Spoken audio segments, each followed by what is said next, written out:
warahmatullahi wabarakatuh. Apa kabar semuanya? Selamat datang dan selamat bergabung.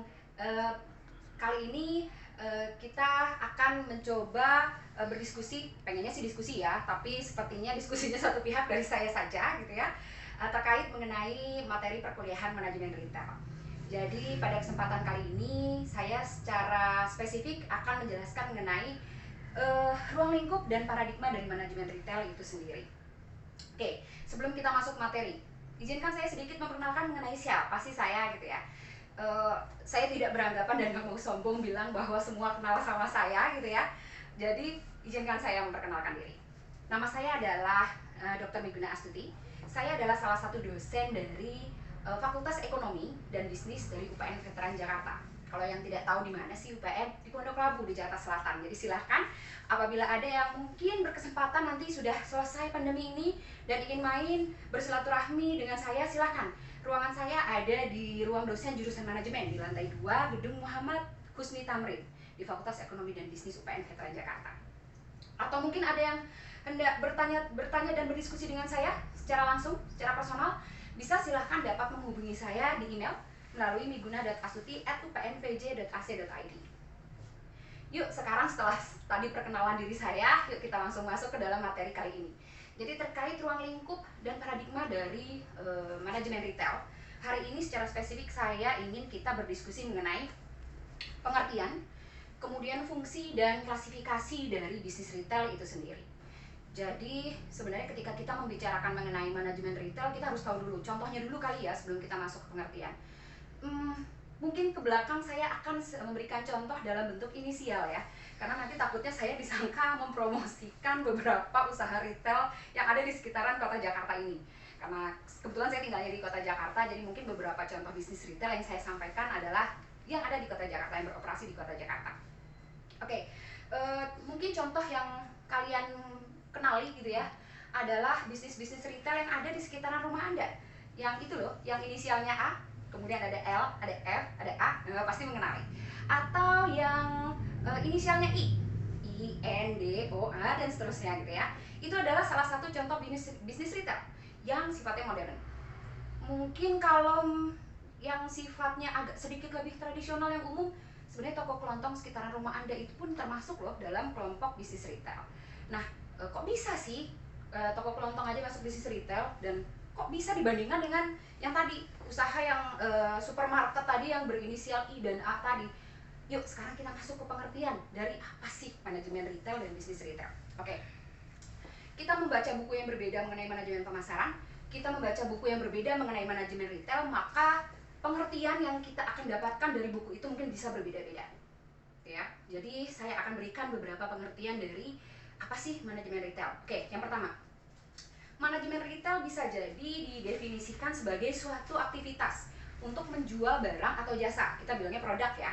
Produk berupa barang atau jasa kepada konsumen. Gitu ya. Yang kegunaannya adalah untuk tujuan personal. Bisa untuk personal, keluarga gitu ya. Ataupun untuk rumah tangga konsumsinya.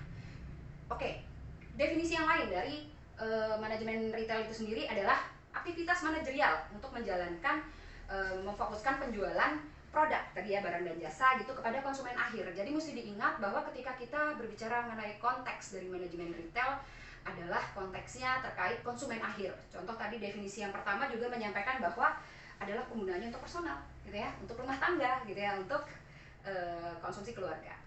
Oke, itu adalah contoh definisi dari manajemen retail yang kedua. Yang ketiga gimana? Oke, ini ada satu contoh definisi lagi dari sumber yang lain yang menyatakan bahwa mitra dari pedagang. Jadi ketika kita membicarakan mengenai manajemen retail, artinya manajemen retail adalah mitra dari pedagang besar, mitra dari agen, atau mitra dari distributor gitu ya, yang memiliki jalur distribusi masing-masing sehingga barang dagangan tadi bisa disampaikan kepada konsumen akhir. Nah, ini adalah beberapa pengertian dari bisnis retail.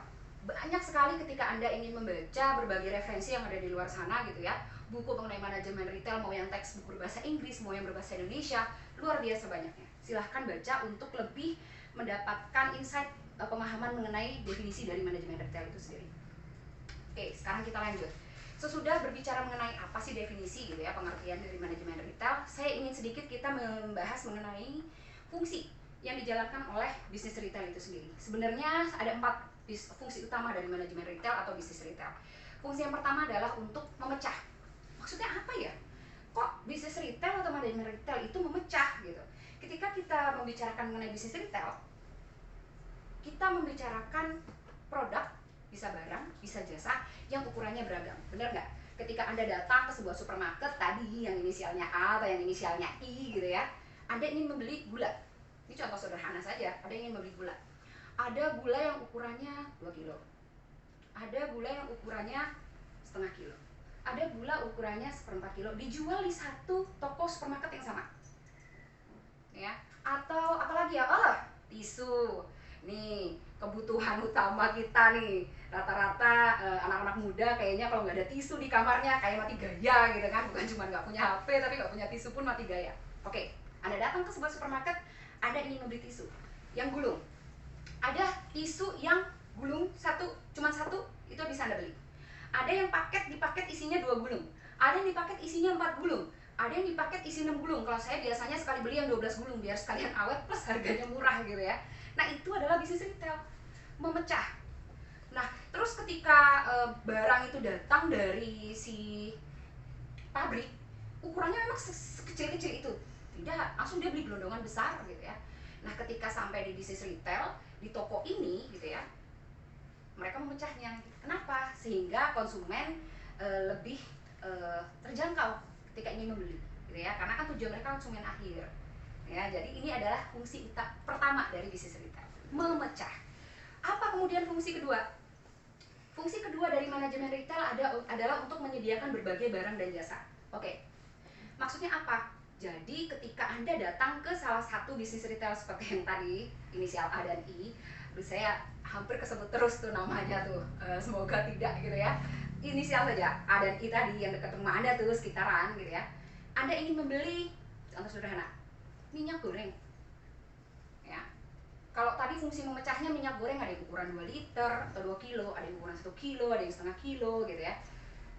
Kemudian dari sisi fungsi menyediakan berbagai barang, dia juga menyediakan merek yang berbeda. Nah, ini adalah pengertian dari fungsi menyediakan barang dan jasa.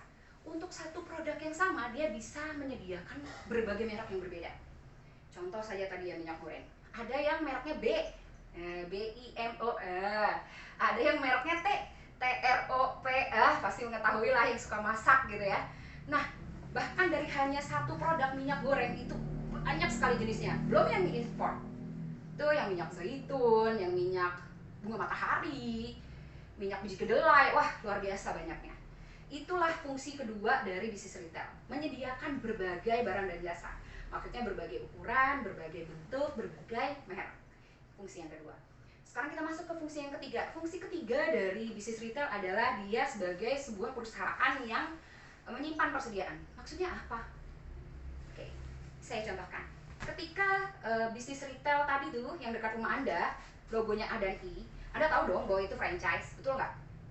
Ketika Anda mau keluar dari rumah Anda, satu komplek aja mungkin ada sekitar 2 atau 3 toko yang logonya sama tuh, AL atau INDO gitu ya.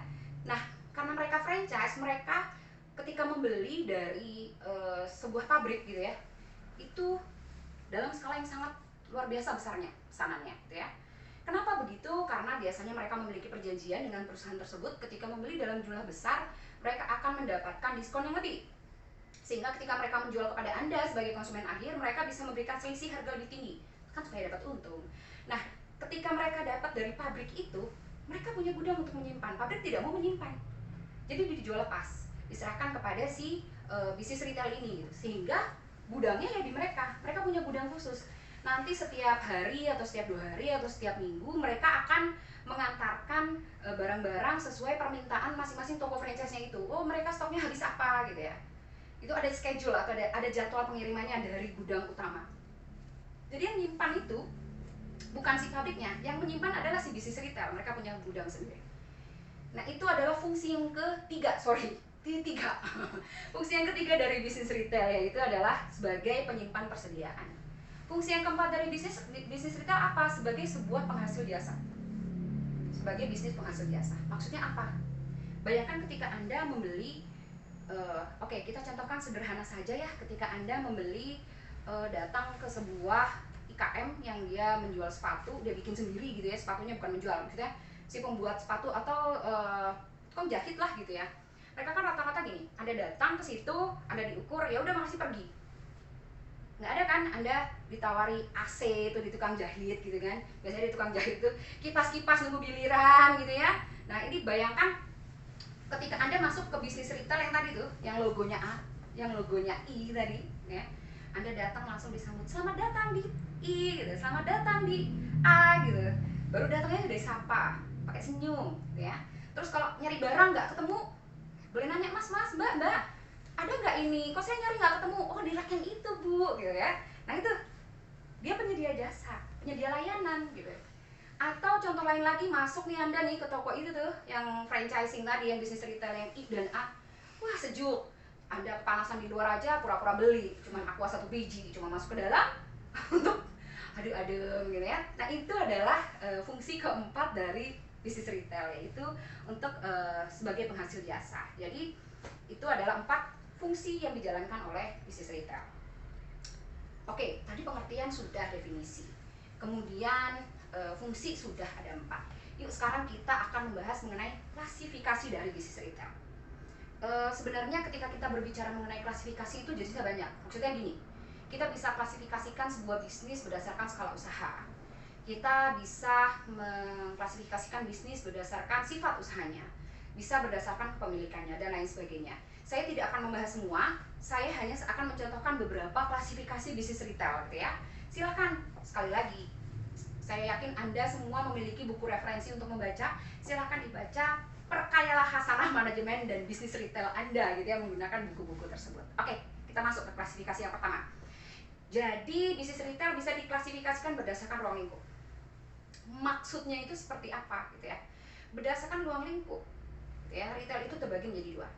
Ada yang retail sifatnya tradisional, ada retail yang sifatnya modern. Nah inilah kita kembali ke contoh yang awal tadi sekali yang saya contohkan, yang saya bilang ada toko kelontong dekat rumah Anda, kemudian yang kita bandingkan dengan bisnis retail yang franchisean tadi yang inisialnya I dan A gitu ya. Nah itu adalah contoh nyata perbedaan antara retail tradisional dan retail modern.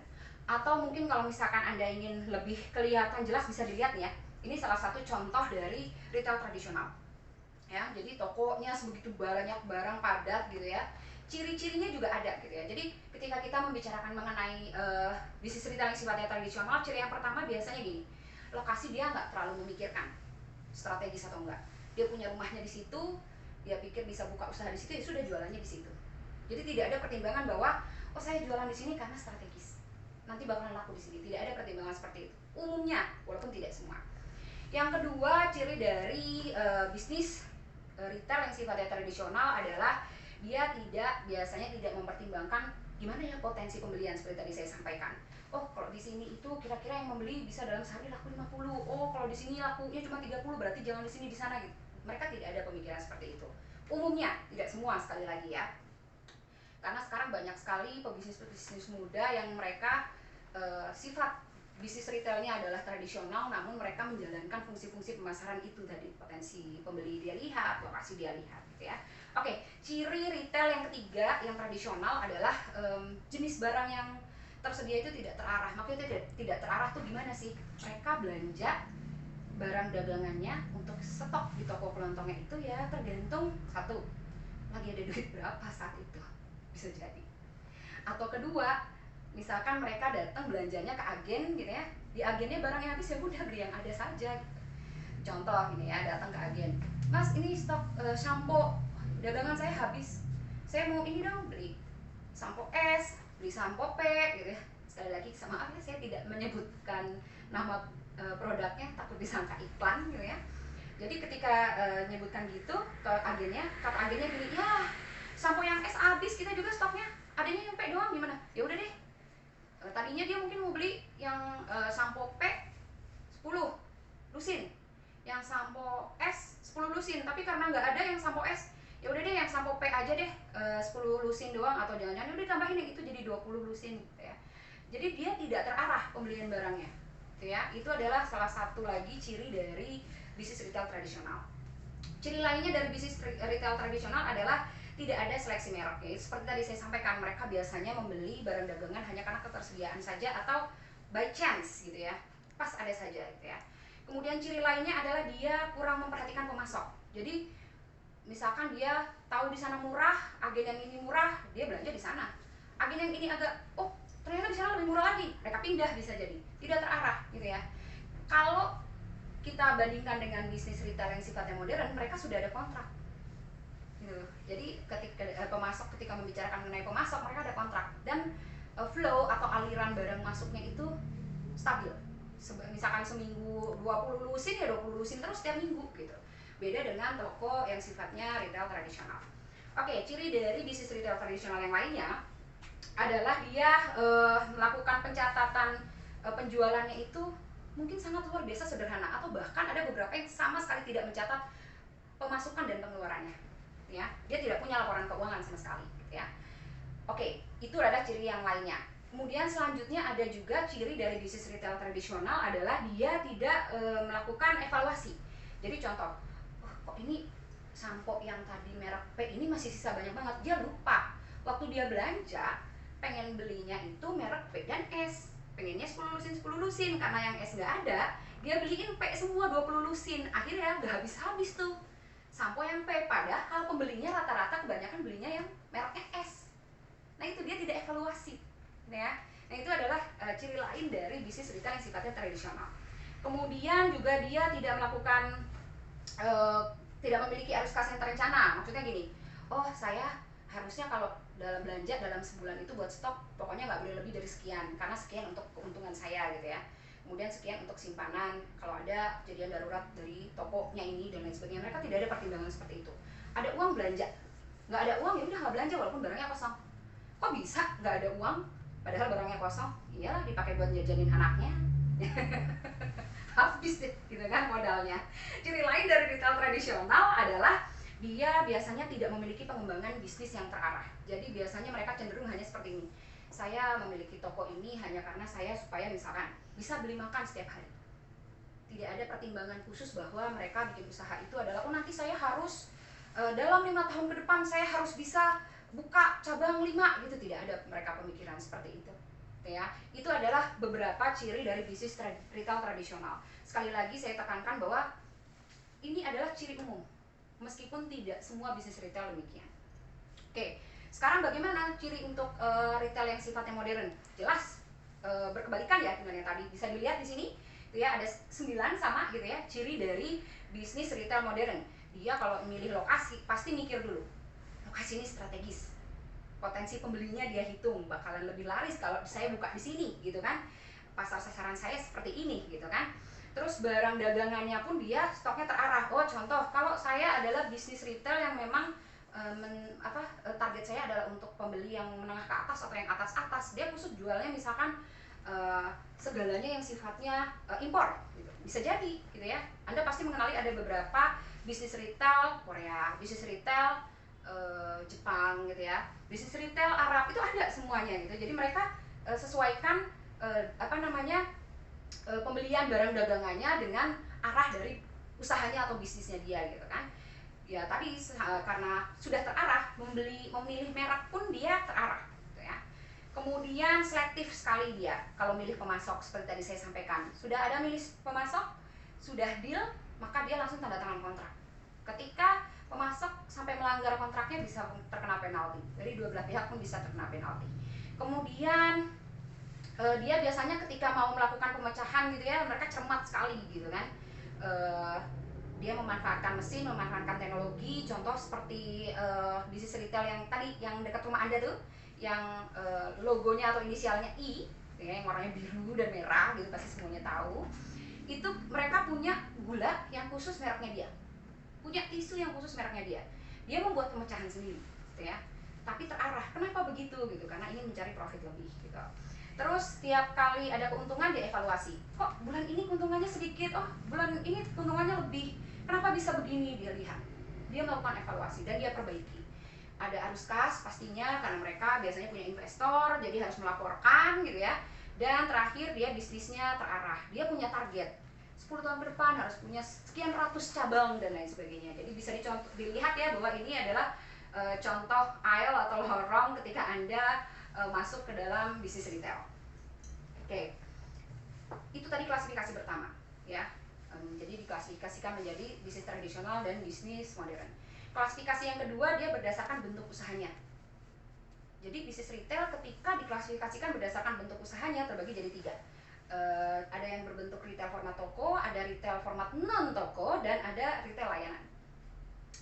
Apa sih kemudian yang selanjutnya, oke, kalau misalkan saya mau contohkan apa sih retail format toko, ya gampangnya gini, dia punya fisik bentuk toko kayak yang tadi tuh, yang nih lorong apa namanya, supermarket gitu ya, atau tadi toko kelontong, itu dia formatnya toko bentuknya. Kalau format non toko seperti apa? Yang sering Anda gunakan tuh via handphone, e-commerce. Nggak punya dia toko sebagian besar gitu ya. Dia cuma punya rumah, gudang gitu ya, ada yang mesen baru dia bungkus, dia kirim ke jasa pengiriman dan sampailah ke rumah Anda. Itu retail format non toko. Kemudian ada lagi yang retail layanan. Contohnya seperti apa? Perbankan. Perbankan juga adalah bisnis retail gitu ya. Hanya dia menyediakan jasa layanan. Oke, klasifikasi yang ketiga adalah klasifikasi bisnis retail berdasarkan ukuran atau skala usaha. Ada retail yang sifatnya sangat besar, ada retail yang sangat kecil. Retail kecil contohnya mungkin pedagang sayur yang biasa Anda lihat di pasar ya. Anda bisa bandingkan retail besar dengan supermarket yang yang ada sering di mall-mall itu yang inisialnya F atau inisialnya R. Mungkin ada yang mengenali, silahkan gitu ya, yang gambarnya seperti daun padi lingkar gitu ya. Nah, itu adalah klasifikasi yang ketiga, contohnya retail besar dan retail kecil. Sedangkan klasifikasi lain yang bisa saya contohkan adalah klasifikasi berdasarkan kegiatan usaha. Jadi gimana nih? Berdasarkan kegiatan usaha, bisnis retail itu bisa sifatnya independen. Bisa tadi franchise seperti supermarket. Bisa juga sifatnya MLM, bisnis retail yang sifatnya MLM. Saya pengen mencontohkan tapi nanti jadi menyebutkan merek ya. Mungkin dulu mengenali yang kosmetik, yang perempuan-perempuan tuh MLM kosmetik gitu ya. Nah, itu pernah tuh yang dia warnanya hijau, ininya logonya, depannya O inisialnya. Itu dia bisnis retail tapi MLM. Kalau waralaba kita semua bisa lihat. Independen contohnya toko gitu ya, atau corporate chain. Tadi yang ada di mall-mall tuh supermarket yang tadi inisialnya F, inisialnya L, itu dia adalah contoh bisnis retail yang kegiatan usahanya dilakukan secara corporate. Jadi itu adalah contoh 4 klasifikasi berdasarkan tadi kegiatan usaha, ada yang berdasarkan ukuran, skala usaha, ada yang berdasarkan bentuk, dan tadi ada yang berdasarkan lingkupnya gitu ya. Nah, semoga sampai sini Anda bisa memahami mengenai ruang lingkup dan paradigma dari manajemen retail. Meski singkat, saya harap apa yang saya sampaikan hari ini bisa bermanfaat untuk Anda semua gitu ya. Dan ini silahkan jika Anda merasa membutuhkan sedikit referensi mengenai manajemen, tidak spesifik manajemen retail sih, tentang manajemen pemasaran, tapi di dalamnya juga ada mengenai retail itu sendiri terkait gitu ya. Silahkan bisa baca-baca, ini ada beberapa link dari buku saya, bisa diklik dan bisa dilihat. Terima kasih saya ucapkan kalau Anda telah mengikuti paparan ini dari awal sampai akhir. Semoga apa yang saya sampaikan pada hari ini bermanfaat untuk Anda semua gitu ya. Jangan lupa sekali lagi saya sampaikan untuk menuliskan komentar, baik itu dalam berbentuk pertanyaan, saran maupun kritik ya. Dan insya Allah kita akan berdiskusi lebih lanjut pada kolom komentar. Dari saya cukupkan sampai di sini. Saya ucapkan salam sukses dan sehat untuk Anda selalu. Wassalamualaikum warahmatullahi wabarakatuh.